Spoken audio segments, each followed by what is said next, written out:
When people think of the world's greatest mysteries, the same places are often mentioned. The pyramids of Egypt, Stonehenge, the Bermuda Triangle, or the lost city of Atlantis. But beyond the headlines, across the vast landscapes of Asia, lies another collection of mysteries that rarely receive the same global attention. Many of the mysteries remain largely unknown outside the countries where they were discovered, overshadowed by more famous mysteries elsewhere in the world. In this episode, we'll travel across Asia to uncover extraordinary locations, examining the history, the evidence, the competing theories, and the facts behind each mystery. Some may have perfectly ordinary explanations. Others continue to resist them. This is Project Enigmatic.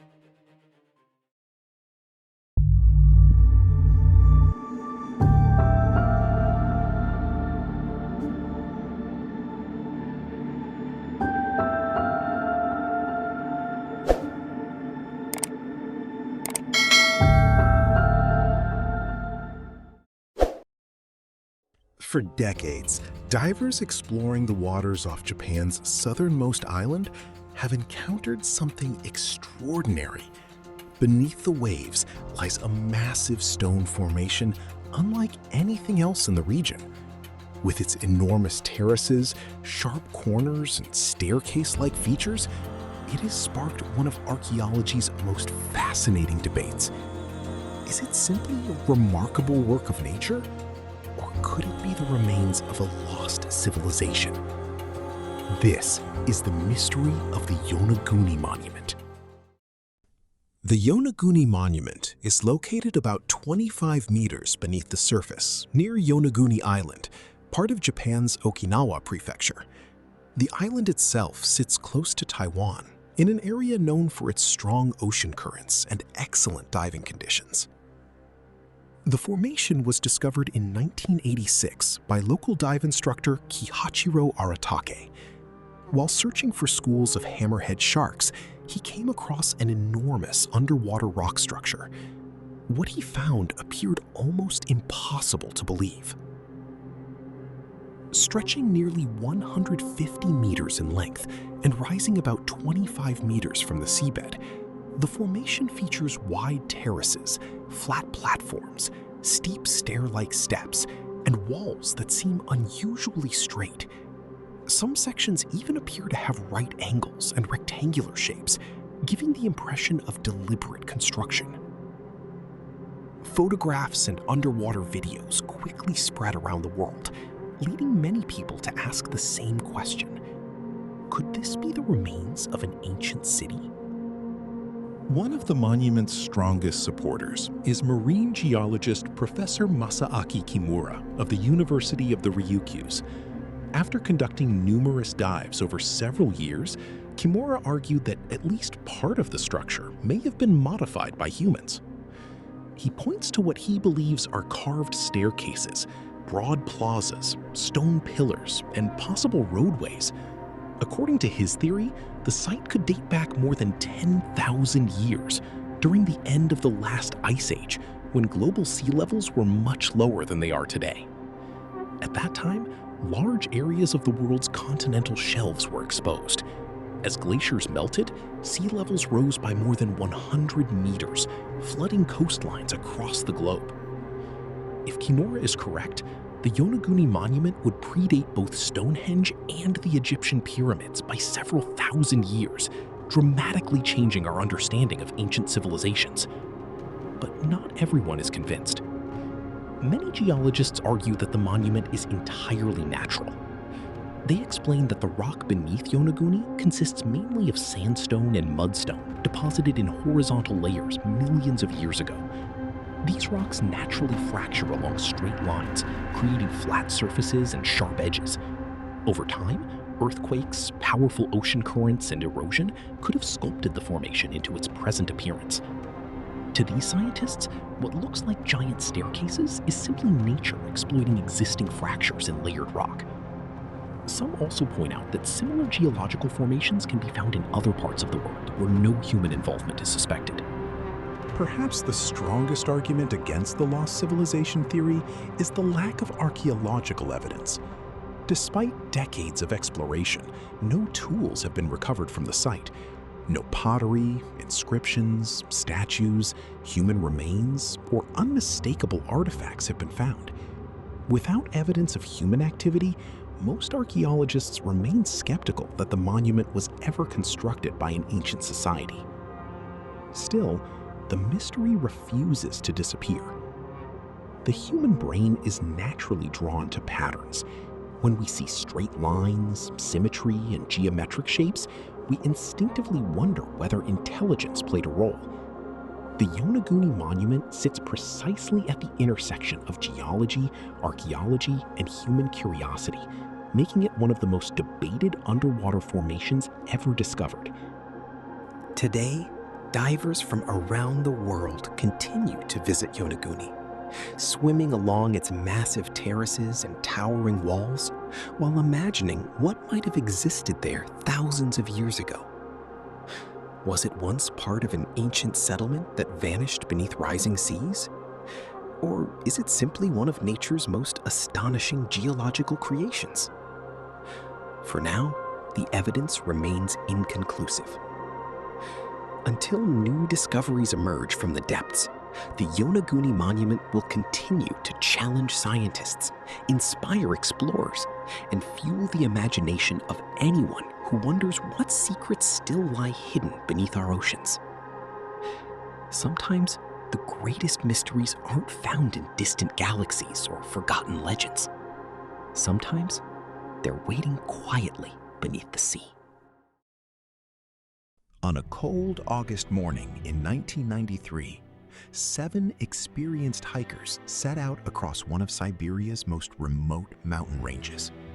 Within days, 6 of them would be dead. There were no signs of violence, no evidence of foul play, and only one person would survive to tell the story.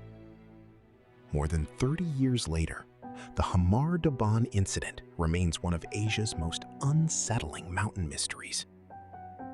The Khamar-Daban mountain range stretches across southern Siberia, near Russia's border with Mongolia. Known for its rugged terrain and rapidly changing weather, it is a region where even experienced hikers must prepare for harsh conditions. In August 1993, a trekking group led by 41-year-old Lyudmila Korovina, an experienced instructor with years of mountaineering expertise, began a planned expedition through the range. The group consisted of 7 hikers, most of them young but well-trained, carrying supplies and equipment for a multi-day journey. By all accounts, the expedition began normally. But on August 5th, everything changed. According to the only survivor, Valentina Utachenko, the group had stopped on an exposed mountainside after encountering deteriorating weather. Without warning, one of the hikers suddenly collapsed. He reportedly began bleeding from his nose and ears before falling to the ground. As the others rushed to help, panic spread through the group. Several hikers began behaving erratically. Some screamed, others appeared disoriented and ran in different directions. One reportedly tore off clothing despite the cold, while another collapsed moments later. Within a short period of time, 6 members of the expedition had died. Alone and terrified, Valentina made the difficult decision to leave the campsite. She spent several days navigating through the wilderness before eventually reaching another group of hikers who alerted rescue teams. When search crews finally located the victims, they found no evidence that another person had been involved. Their tents, equipment, and personal belongings remained largely undisturbed. The official investigation concluded that the hikers had died from hypothermia. But for many people, that explanation raised almost as many questions as it answered. How could an experienced expedition fall apart so quickly? Why did several hikers reportedly display unusual behavior before their deaths? And why did only one member of the group survive? One possible explanation is that the expedition encountered an extreme combination of weather, exhaustion, and exposure. The Khamar-Daban Mountains are known for sudden storms, freezing temperatures, and powerful winds. Wet clothing, strong gusts, and physical fatigue can rapidly overwhelm even experienced hikers. As hypothermia progresses, confusion, impaired judgment, and irrational behavior become increasingly common. In severe cases, victims may experience a phenomenon known as paradoxical undressing, where they mistakenly feel overheated and remove their clothing despite dangerously low body temperatures. Some experts believe these effects could explain much of the group's strange behavior. Others have suggested that one hiker may have suffered a sudden medical emergency, triggering panic among the remaining members during worsening weather conditions. There have also been more speculative theories. Some writers have proposed that toxic gases released from the mountains affected the hikers. Others have suggested military testing, infrasound generated by unusual wind patterns, or even unidentified environmental phenomena. However, none of these ideas has been supported by convincing evidence. Unlike many famous mysteries, there is no indication that the investigation uncovered signs of violence, criminal activity, or supernatural events. Instead, many researchers believe the tragedy resulted from a combination of severe environmental conditions, physical exhaustion, and the devastating effects of hypothermia. Even so, several aspects of the incident remain difficult to explain with complete certainty. The precise sequence of events is still unknown. The survivor's account provides valuable insight, but much of what happened during those final moments can never be reconstructed. Today, the Khamar-Daban incident is often compared to the better-known Dyatlov Pass incident, another unexplained mountain tragedy that occurred in Russia more than 3 decades earlier. Yet, while Dyatlov Pass has become famous around the world, the events at Khamar-Daban remain relatively unknown outside Russia and the communities that continue to study the case. Perhaps the greatest mystery is not whether something supernatural occurred, but how quickly nature can overwhelm even the most experienced adventurers. A sudden storm, a single medical emergency, a chain of split-second decisions. Sometimes, the most haunting mysteries are not created by the unknown, but by the unforgiving power of the natural world. And until every question surrounding that August day is answered, the Khamar-Daban incident will remain one of Asia's most chilling and least known mountain mysteries. Far out on the windswept edge of China's Qinghai province, near Mount Baigong, a strange formation has fueled one of Asia's most unusual mysteries. Rust-colored, pipe-like shapes appear to run through rock, caves, and even toward a nearby salt lake. To some, they look like evidence of ancient engineering. To others, they are one more example of nature creating something that feels almost impossible. The site is generally placed about 40 kilometers southwest of Delingha in the Haishi Mongol and Tibetan Autonomous Prefecture in a remote part of the Tibetan Plateau. Reports describe 3 caves in the mountain, with the largest one being around 6 meters high. Inside and around that cave, observers reported pipe-like structures of different sizes, including some that extend into the ground and others that appear along the shore of Tosu Lake nearby. The Baigong Pipes first drew widespread attention in the early 2000s when Chinese news reports and local officials began discussing the formations. Stories quickly spread online, and the mystery grew fast. Because the structures looked so deliberate, many people assumed they had to be man-made. Some even suggested an ancient civilization, advanced technology, or extraterrestrial origins. But the evidence has always been uncertain. According to reports from the time, some of the samples associated with the pipes were analyzed and found to contain large amounts of ferric oxide, silicon dioxide, and calcium oxide. Later reporting also claimed that Chinese scientists found organic matter of plant origin, along with structures resembling tree rings, leading them to suggest that the pipes may actually be fossilized trees or tree roots. That explanation is important because it offers a natural process that can create surprisingly pipe-like shapes. Over long periods of time, buried organic material can be replaced by minerals. As the original wood decays and minerals harden in its place, the result can resemble tubes, branches, or roots preserved in stone. In other words, what looks engineered may simply be geology and fossilization doing what they do best.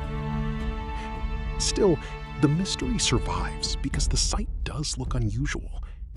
The formations are visually striking, the setting is remote, and the story has been repeated for years in headlines that often lean toward the sensational. Some accounts describe the pipes as metallic, others call them fossilized roots, others frame them as ancient relics. That mix of descriptions has made the Baigong Pipes hard to pin down and easy to mythologize. What is clear is this: there is no strong archaeological evidence that the Baigong Pipes were built by a lost civilization. No confirmed tools, inscriptions, or settlements have been found at the site to support that claim. The most grounded explanations remain natural ones, even if the formation still looks strange enough to spark debate. And that is why the Baigong Pipes continue to fascinate people. They sit in that narrow space between science and speculation, where an odd-looking rock formation becomes a legend. Whether they are fossilized roots, mineral deposits, or something not yet fully understood, they remind us that the Earth can create shapes so unusual that the human mind immediately reaches for a mystery. Just south of Tokyo, beyond Japan's busy coastline, lies a stretch of ocean that has captured the imagination of sailors, fishermen, and mystery enthusiasts for decades. Some call it the Devil's Sea. Others know it as the Dragon's Triangle. It has been compared to the Bermuda Triangle, with stories of vanished ships, missing aircraft, strange compass readings, and unexplained phenomena. But how much of its reputation is supported by evidence, and how much has grown from legend? This is the mystery of the Devil's Sea. The Devil's Sea is generally said to lie in the Pacific Ocean around the Izu Islands, extending toward the Bonin or Ogasawara Islands south of Japan. Unlike officially recognized regions, there are no universally agreed upon boundaries, and different accounts place the triangle in slightly different locations. The area sits along the Pacific Ring of Fire, one of the most geologically active regions on Earth. Beneath these waters, powerful tectonic forces constantly reshape the seafloor. Earthquakes are common, underwater volcanoes regularly erupt, and shifting currents make navigation challenging. Long before modern maps, Japanese folklore spoke of dragons and sea monsters inhabiting these waters. Fishermen passed down stories of violent seas appearing without warning, strange lights dancing across the horizon, and vessels that simply never returned. These tales helped earn the region its ominous nickname, the Devil's Sea. The mystery gained international attention during the 20th century when reports began circulating that numerous ships and aircraft had disappeared in the area under unexplained circumstances. One story frequently repeated claims that the Japanese government dispatched the research vessel Kaiomaru No. 5 to investigate the region after several fishing boats vanished. In 1952, the vessel itself was lost, with all 31 people on board. To many writers, this seemed to confirm that something unusual lurked beneath the waves. However, the reality is less mysterious. Official investigations concluded that the ship was destroyed during the eruption of the underwater volcano Myojin-sho, which had emerged only months earlier before collapsing back beneath the ocean. The crew was studying intense volcanic activity in one of the world's most dangerous marine environments. Far from being inexplicable, the tragedy was linked to a powerful natural event. Even so, stories of unexplained disappearances continued to spread. Some believe magnetic anomalies interfere with navigation instruments, causing ships and aircraft to lose their bearings. Others suggest that methane gas released from the seafloor could reduce the density of seawater, making vessels lose buoyancy. More speculative theories include underwater alien bases, portals to other dimensions, and mysterious energy fields similar to those proposed for the Bermuda Triangle. Yet despite decades of speculation, none of these extraordinary claims has been supported by credible scientific evidence. Researchers instead point to the region's natural hazards. The waters surrounding the Izu and Ogasawara island chains experience strong ocean currents, rapidly changing weather, volcanic eruptions, earthquakes, and occasional tsunamis. Together, these conditions create an environment where maritime accidents are far from surprising. In fact, many experts argue that the Devil's Sea is dangerous not because of supernatural forces, but because it lies within one of Earth's most active geological zones. Another important question concerns the number of reported disappearances. Popular books often describe hundreds of mysterious losses, yet historians have found little reliable documentation to support such figures. Many stories have been repeated from one publication to another without original sources, making it difficult to separate documented incidents from folklore and sensational retellings. Today, commercial ships, fishing vessels, research expeditions, and aircraft continue to pass through the region every year. While accidents still occur, as they do across oceans worldwide, there is no scientific consensus that the Devil's Sea possesses unusual or paranormal properties. Even so, its reputation endures. Perhaps that is because the Devil's Sea represents more than a location on a map. It is a reminder of how little we truly control when confronted by the immense power of the natural world. Whether its legends were born from genuine mysteries or from generations of sailors trying to explain the dangers they faced, the Devil's Sea continues to blur the line between folklore and fact.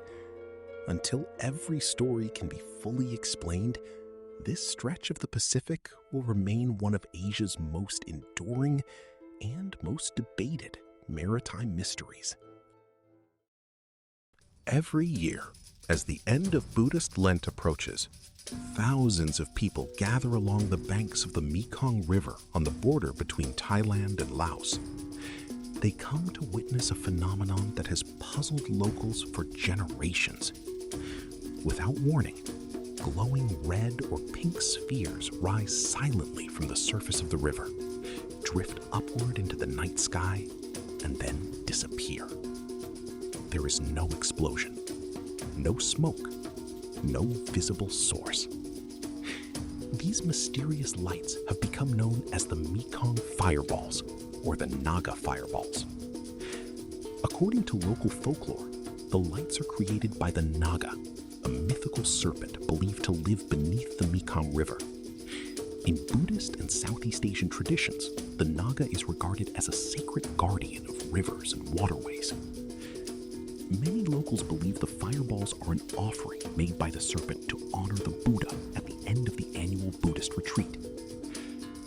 For centuries, these stories have been passed down from one generation to the next, making the phenomenon an important part of the region's cultural identity. But can science explain what people are seeing? One of the most widely discussed theories suggests that methane or phosphine gases produced by decaying organic matter on the riverbed may ignite as they reach the surface. At first glance, this seems plausible. Wetlands are known to release flammable gases under certain conditions. However, scientists point out an important problem. Methane requires a source of ignition, and there is little evidence that these gases can spontaneously ignite under the conditions observed along the Mekong River. Another possibility is that unusual atmospheric conditions create optical illusions, causing distant lights to appear as glowing spheres rising from the river.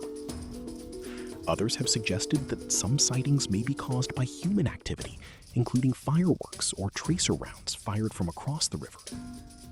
In 2002, a television investigation claimed to capture soldiers firing tracer ammunition during the event, sparking controversy over whether at least some fireballs had a human origin. Yet this explanation remains disputed, as many witnesses insist they have observed the lights in locations and circumstances where no gunfire was present. Despite decades of observation, no single explanation has accounted for every reported sighting. Scientists continue to debate the phenomenon, while believers see the fireballs as a living tradition rather than a mystery that needs solving. Today, the Mekong Fireballs attract thousands of visitors each year, transforming quiet riverside towns into vibrant festival destinations. Whether they are caused by natural gases, atmospheric conditions, human activity, or something still not fully understood, the glowing orbs continue to fascinate everyone who witnesses them. Sometimes a mystery is more than a scientific question. It is a story, a tradition, and a reminder that not everything we experience is easily explained. And each year, as darkness falls over the Mekong River, the fireballs rise once again, keeping one of Asia's most enduring mysteries alive.